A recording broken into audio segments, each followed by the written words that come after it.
Hello, my name is Logan Wood. This is Knowledge Integration 2. I'm a third year student here at Colorado State University. I'm enrolled in EC 311, 331, and 341. So I will be doing the whole 7-minute presentation for you guys. So for this KI, we analyzed a audio backend system of a generic smartphone, specifically an audio amplifier. So yeah, let's just jump right into it. So first, looking at what an audio amplifier actually does.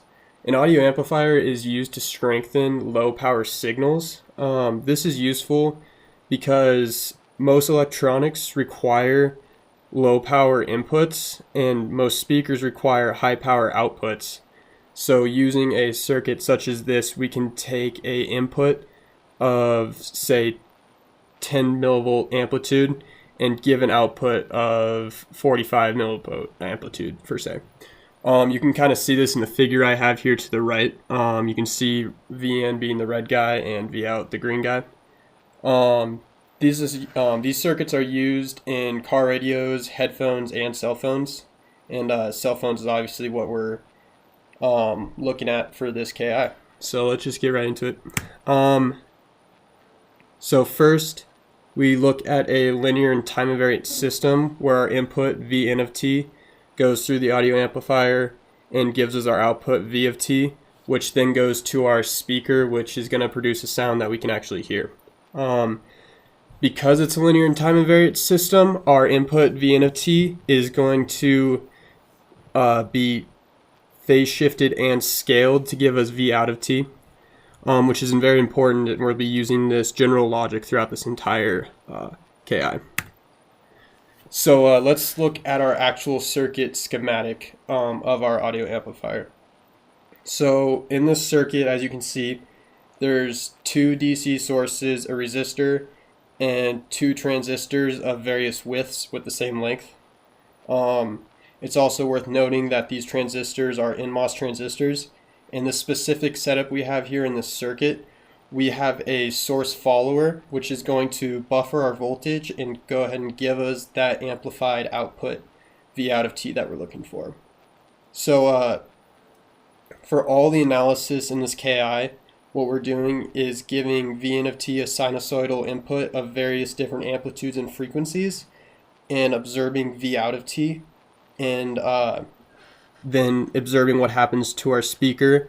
And for cadence in this simulation, the speaker is just a resistor and capacitor in parallel.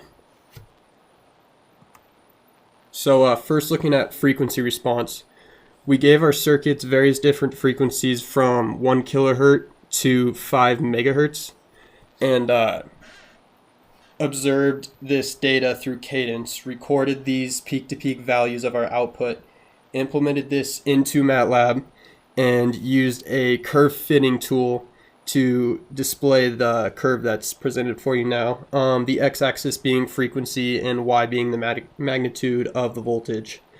You can see how we can choose from a variety of different frequencies to give us various different outputs, which is very useful because we can manipulate our output to what we want based off of these frequencies. We can also analyze our input amplitude. For example, if we have a low input amplitude, we're going to have less amplitude in our output. And if we have a larger input amplitude, we're going to have a larger amplitude in our output. What's also worth noting is because we're using transistors at certain high amplitudes, when it reaches a certain threshold negative voltage, our transistors are going to turn off because they're now no longer in forward bias, which causes an open in the circuit, not allowing any current to flow through, which is what you can see here to the figure to the right. When I gave it an amplitude of 200 millivolts, around negative 25 millivolts, our transistors turn off and doesn't allow any more current to go through. So this is worth noting. Now that we know how the amplifier is working, we can go ahead and look at how the speaker works. So our speakers consist of a cone, a coil, and a magnet. and is actually pretty simple overall. So what happens is our V out is going to have various different currents, and it's going to go across our coil, creating a electromagnetic field. And this electromagnetic field is going to go ahead and cause our coils to compress and expand, which is going to give our speaker that bouncing effect, which is going to resonate and produce sound.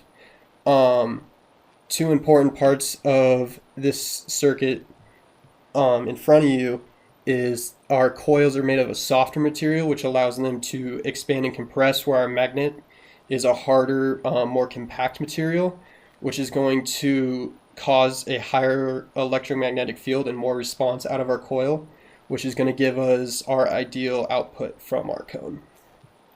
So now that we have this all down, let's go ahead and look how this all relates. So for 311, it's very important that we have a linear and time invariant system. This allows us to manipulate our circuit to give us ideal outputs, and knowing that these are going to be phase shifted and scaled based off our input to get our output. For 331, we looked at transistors and the implementation of a source follower to amplify our signals to give us a higher output than our input. And then 341, we looked at electromagnetic fields to produce sounds because of the compression and expansion of our coils. So yeah, that's all I got for you guys. Thanks for listening and bearing with me.